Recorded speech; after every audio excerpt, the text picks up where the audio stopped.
Hey, good morning, everybody. It's Rath here with your DFS Minute AM edition for April 22nd, 2015 here on rotocurve.com. I want to thank you for joining us this morning.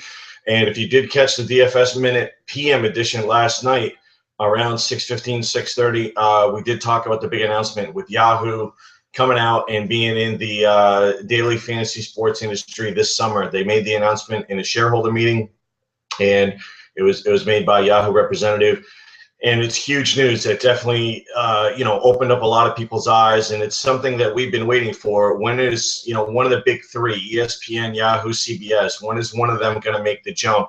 And now we see that Yahoo, and I would imagine that maybe CBS or ESPN, even though they have a deal with DraftKings, I imagine that they're going to be looking at this and maybe reevaluating, or they're already in development with something that's going to happen. So it is April, and we do have a few months for NFL. So if somebody's going to jump in, they're definitely going to want to do it with the intent that they're going to gear up and ramp up for NFL, because we all know NFL is king. As much as I love baseball, and baseball is my first love, NFL drives the market, and so that's where the money is made. So I had a lot of people reach out to me to ask for opinion and what I think it means. And, they didn't really give a lot of details. They just said they were going to enter the space in the summer. So we really don't know what kind of product they're going to offer. But here's what we do know. Yahoo's got a lot of money. They have the financial backing to be able to make a dent in this industry and be a key player and really be number three very quickly. No disrespect to anybody else, but they're going to be number three very quickly, just because of the reach and the financial aspect that they have.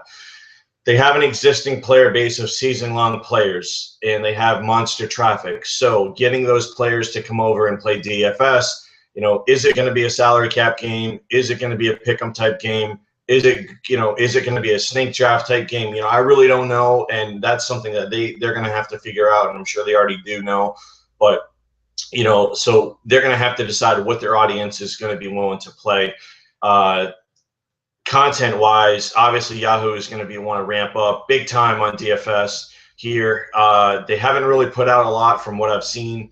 It's been a little bit here and there, but I would imagine that the DFS content on Yahoo is going to be exploding, and that could mean opportunities for a lot of guys in the industry that are either already over at Yahoo or potentially currently writing or broadcasting in DFS that Yahoo may want to look at and get some talent. So I think there's going to be opportunities there, and I think we're only scratching the surface as far as the media and DFS. We're seeing now with Derek Hardy getting airtime on ESPN Baseball Tonight. We're seeing DraftKings getting airtime on MLB Network.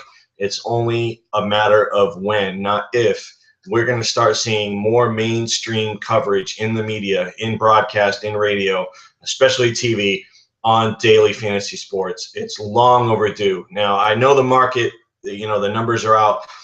TFS players only represent 2.5% of the current market. However, as far as the dollars that they drive, it is huge. They drive the dollars in the industry right now. That's where the money is. That's why people are jumping in.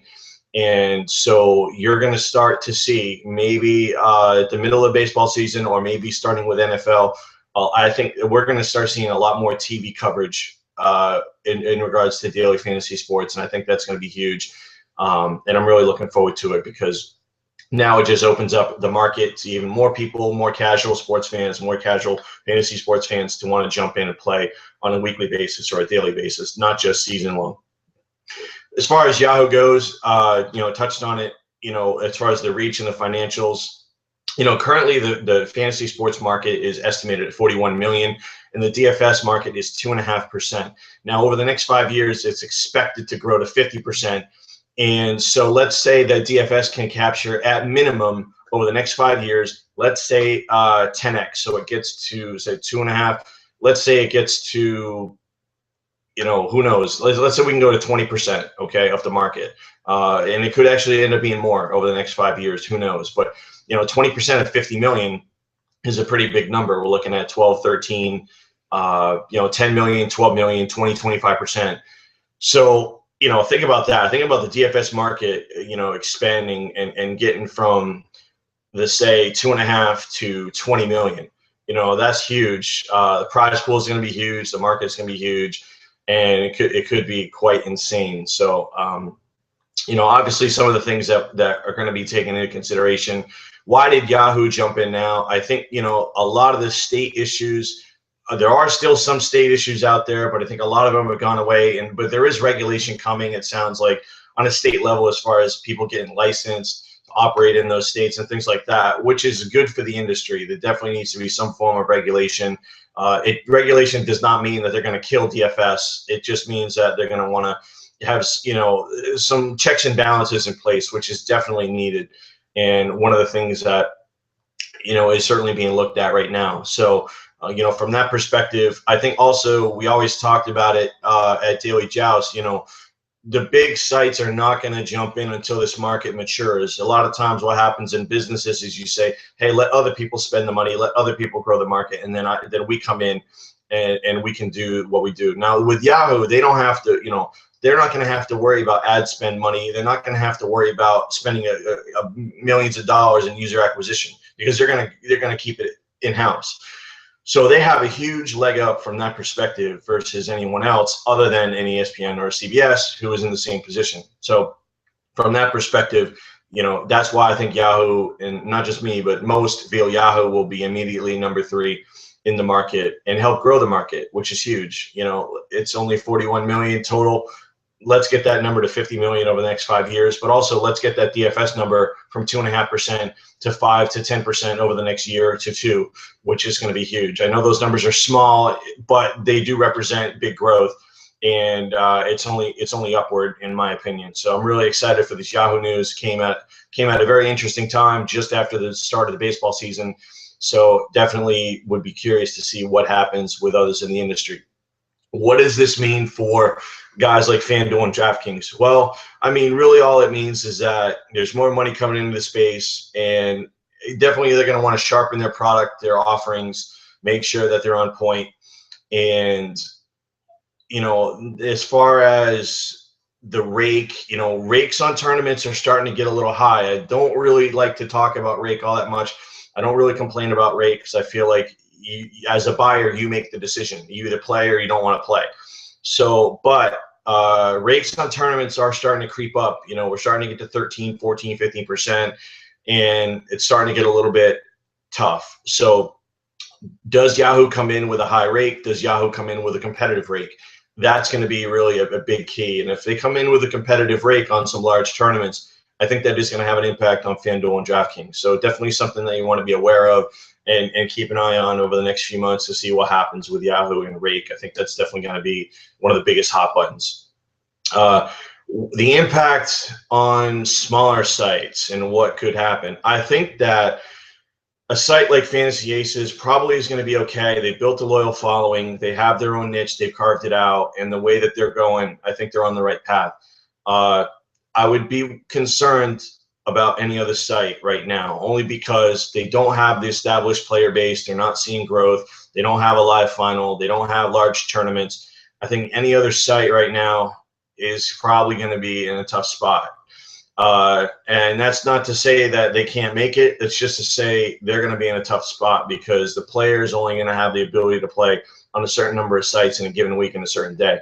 So we could see some consolidation coming, maybe not immediate, because if a site is in operations right now, I would imagine that they're probably going to be in operations for NFL because, you really are geared towards NFL. You got to try to make it to NFL. But I would not be shocked if we do see some consolidation in the industry during the summer. Maybe 1 or 2 sites are consolidated, but I think that it's going to be a very tough road to hoe for anybody else in this space right now once Yahoo enters. I think that you've got FanDuel, DraftKings, Fantasy Aces, and then I'm just not quite sure what's going to happen with the rest of the space. It's definitely going to be tough. So that's my take on Yahoo and DFS and what I think is going to happen and what it means. Last night, tough one last night for me as far as a lot of the hitters didn't really hit, which was honestly, it's funny because if you're playing on different sites, sometimes your results are different. So DraftKings, the results weren't that great.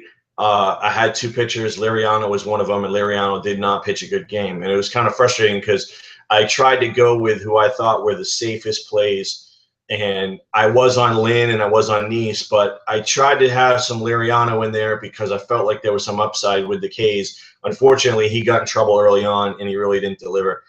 Has really not been the case for Liriano. You look at his last 10 starts, he's really been solid. He's had like one bad game in his last 10. So as far as consistency and ceiling went, I really thought that he was in a good position. But it looks like that some of these right-handed bats that the Cubs have now, whether it's Solar, whether it's Bryant, this is a different lineup now. It's not the weak hitting Cubs lineup that we saw last year, so definitely something to take into consideration. McHugh had an okay game, but he didn't light the world on fire. And again, with a guy like that, your hope is that he hits the floor, which is what he did, but then you have some ceiling upside where he can get you some extra points, especially on a site like FanDuel. He got 11, but if he could get to 15, 16, that's great. So that's kind of what I was looking at with McHugh. Like, he was my number one head-to-head and 50-50 player last night, and there was still good value on bats on FanDuel. We talked about Derek Norris, Will Middlebrooks, rolled with Joey, had upgraded to Joey Votto at first, and so he was able to come through. And really what you're hoping for in your lineup is that you don't have a bunch of negatives and zeros and then you hit a 12. So on FanDuel, the results were good in the 50-50s and the heads-ups. And on DraftKings, the results weren't good because I didn't have Votto in there, and I didn't really have any home runs in my DraftKings lineup last night. And if you don't have home runs, you're not going to win unless you have two unbelievable performances from your starting pitcher, and that didn't happen last night. So again, when it goes wrong, I'm going to tell you it went wrong, and I'm going to tell you why and what I was thinking, and what you can learn from it and what the takeaways are from it. The takeaways are this, I think, is that's why it's so important that you put the majority of your contests into head-to-head and 50-50s, because it's going to give you the best chance to win if you have a bad night. Now, with 50-50s, it's a little bit worse, but in terms of, you got to still put up a score. But with heads-ups, you never know. You might run into somebody who just has a worse night than you, which makes the night a little bit salvageable. You could go from a 0-win night to maybe winning 30-40% of your contest, which can salvage your 50-50s or your tournaments. So it's extremely important that you play a mix of heads-ups and 50-50s. I know a lot of new players are scared to play heads-ups. They don't want to play sharks. They don't want to get gobbled up. Some of the things that we're going to start talking about is how you can play head-to-heads and try to be as risk-averse as possible without getting exposed too much to sharks, okay? One of the things I can tell you is that on FanDuel, they do publish the number of wins that a player has in a particular sport. So even though the wins might be low in baseball, this player may have 20,000 wins in NBA. It's probably somebody you want to stay away from. Also, look at the amount of contests that somebody is posting. If somebody is posting 100 $1 heads-ups, chances are they're playing with a pretty good sized bankroll, and they're playing in other contests as well. So I typically will avoid anybody who's posting monster numbers in head-to-head contests. I'm going to look for players who are posting 10 games or less, and I'm looking for the players who have the lowest wins possible. Now, I'm not too worried about I'll play a guy like Kandia, or I'll play other guys in the industry at that small level. I typically just grind out at small stakes on head-to-heads and 50-50s. I'm not a big-time player. I don't profess to be a big-time player when it comes to that level. And then I fire some entries in tournaments, and I have a totally different strategy for that. But for the most part, I'm trying to play my volume in that $1 to $20 to $25 range, and I'm trying to just spread it around a little bit. But again, if you're brand new, look for $1 and $2 and $5 heads ups from players who aren't posting that many games. So less than 10 games posted, $1 to $5 in stakes. And on FanDuel, you can look at wins. So try to find players that don't have thousands of wins in their history.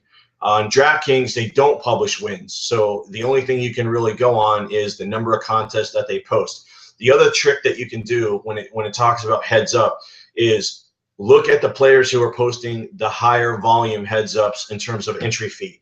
Look at the guys who are posting the 50s, the 109s, the 275s, the 270s, the 500s, and the 1000s and up. Those are the players that you want to stay away from. Those are what's called pros or sharks. So as a new player, avoid that type of action. You do not want to go into head-to-head contests going up against that. You want to try to play against people that you think are probably playing at the same level as you. So it's something that's not really talked a lot about in the industry. It's something that I'm going to be touching on a lot more, because here at RotoCurve, we want to give you the ability to succeed quickly. We want to, as we say, sharpen that learning curve and shorten that learning curve in your DFS action, because that's what really makes it successful for us, is that we start having winning players that rely on RotoCurve and can come back to us and say, I won based on your advice that you gave me. And that's where we start to build credibility in the industry. So that's my take on heads ups and how you want to approach them. Again, I'm going to be touching on more of this and what you can do to be successful in heads up contests as far as lineup construction, contest selection. I'm sure it's something that Benny and Josh are going to be able to touch on in their shows Tuesday, Wednesday, and Friday from 12 noon to 1 Eastern. Great show by these guys yesterday. If you didn't see it, definitely go check it out. You had Josh with a screen share showing you how to use fan graphs. You had Benny breaking down some of the things that he looks at as far as research goes, and really talking about, as a new player, what you need to do and what you need to look for to be successful in daily fantasy baseball. So these guys aren't just firing out picks that everyone else is giving out. They're giving out strategy. They're giving out contest selection. They're giving out which contest you should play, how you build a lineup, and what they were thinking. Benny talked about the importance of speed on DraftKings, and really what that comes down to is guys that hit singles on DraftKings, the percentage of points is worth more. They give you 3 points for a single on DraftKings. They give you 5 points for a stolen base. So guys like D. Gordon, Billy Hamilton, those are the guys that you want to look at. And don't be afraid to spend up on those guys. They're almost as valuable as home run hitters on that site in terms of, it's more consistent. Home runs are going to be, the best guy is going to hit a home run 1 every 5 games. So that's what you're looking at. Now, the best steals guy, he might have a steal every other game or every 3rd game, and he may have multiple steals, multiple hits, and be able to score runs. So, when you start looking at guys, definitely that's why you hear Benny talking about D. Gordon almost every single day. Until D. Gordon cools off, he's going to keep rolling with him. And you got like Billy Hamilton, guys, that are just hitting at the top of that lineup, that have speed, that have good hitters hitting behind them. Those guys are worth so much more on DraftKings. And those are the kinds of insight that you're going to get every single time that these guys come on air, whether it's myself, whether it's Benny, whether it's Josh. We're going to give you insight that we feel like every time that you watch a show that you're going to come away and you're going to say, I learned something today that I can apply in my daily fantasy regimen, and I know it's going to make me a winning player.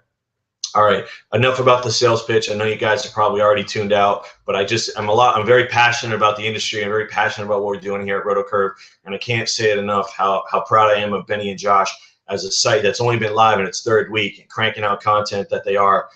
It's just incredible, and a testament to those guys and how hard they're working. Talking about today, quickly, price adjustments. I'm going to hit the FanDuel price adjustments and the DraftKings.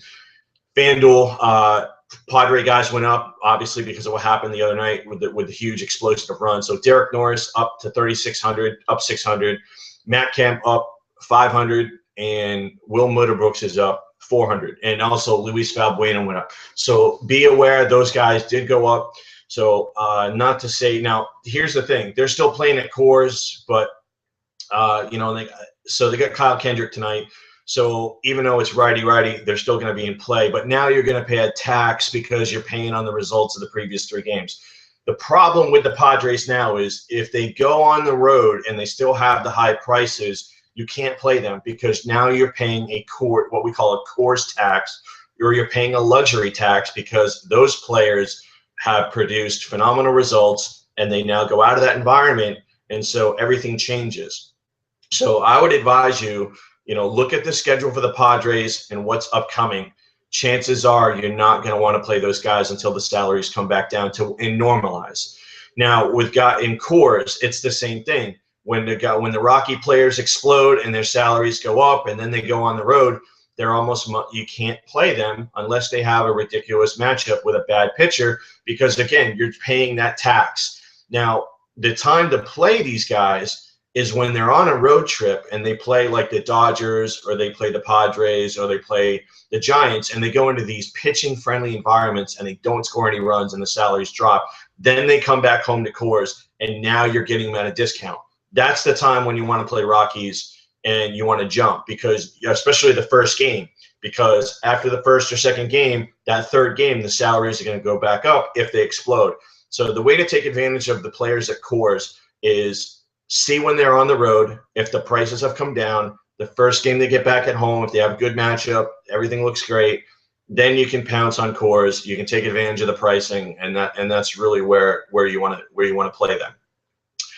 DraftKings, it looks like Mets and Twins have gone up in price today. It looks like the Rocky right-handed bats have dropped. I saw Tulo, Rosario, it looks like maybe even Stubbs. Those guys have come down. It looks like because they're going against James Shields. So it's definitely something you want to take into consideration.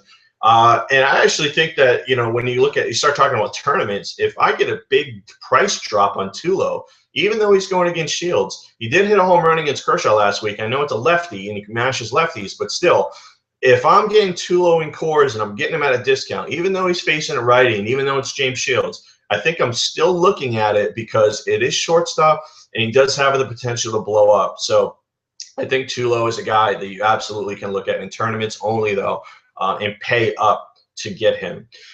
It looks like from a pitching perspective, we get some really good matchups today. Now, when I have two aces going against each other, that's usually a situation where I do not touch either pitcher in the game because the likelihood of them getting a win is low. But on DraftKings, as we talked about, the percentage of points for your total score is lower. So I don't have a problem going with guys like Kershaw and other aces that are going against each other on DraftKings so much.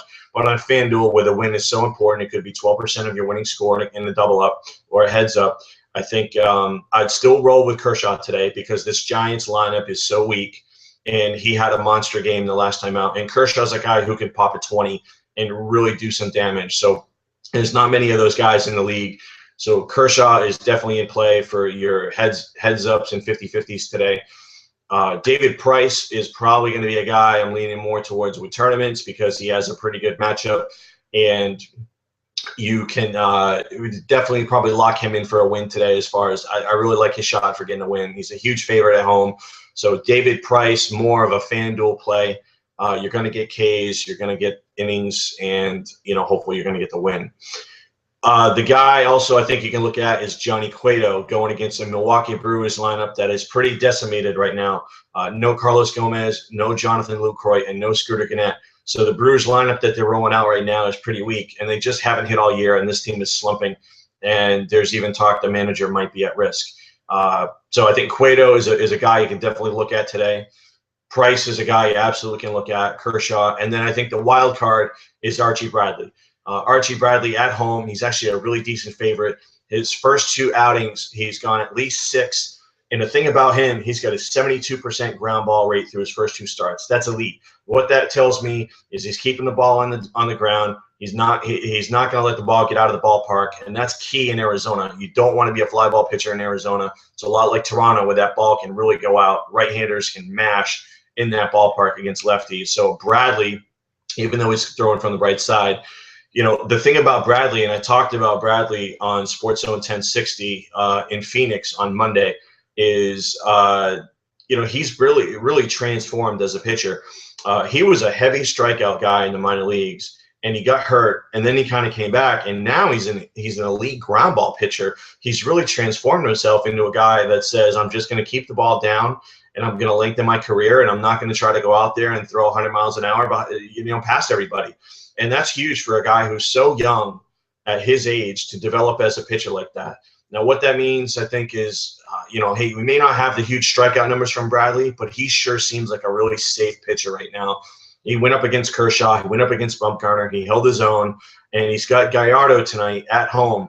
And I think that there's a good opportunity here for Bradley in tournaments, especially, he's only 6,800 on DraftKings. So I would have no problem whatsoever pairing Bradley with an ace, whether it's Kershaw, whether it's Price, whether it's Cueto. So I think Bradley is a safe play. That's not to say you can't go out and get bombed, because young pitchers are going to have a tendency to do that. But you really got to like the approach and the makeup of what Bradley's doing. And we don't see young pitchers come along that often like this. Guys like Jose Fernandez, guys like Archie Bradley, that are much more mature pitchers. Usually it takes 2 or 3 years of guys getting knocked around a little bit before they figure it out, i.e. Jake Arrieta. So you know, I really like Archie Bradley, and so I think he's definitely a play. We got the Curve Show again coming up today, 12 to 1 Eastern. Benny and Josh. I'm looking forward to the show again. I'm very excited about what those guys did yesterday and what we have moving forward. And I want to thank everybody for joining and listening and watching. And again, as we always say here at Roto Curve, stay classy, DFS.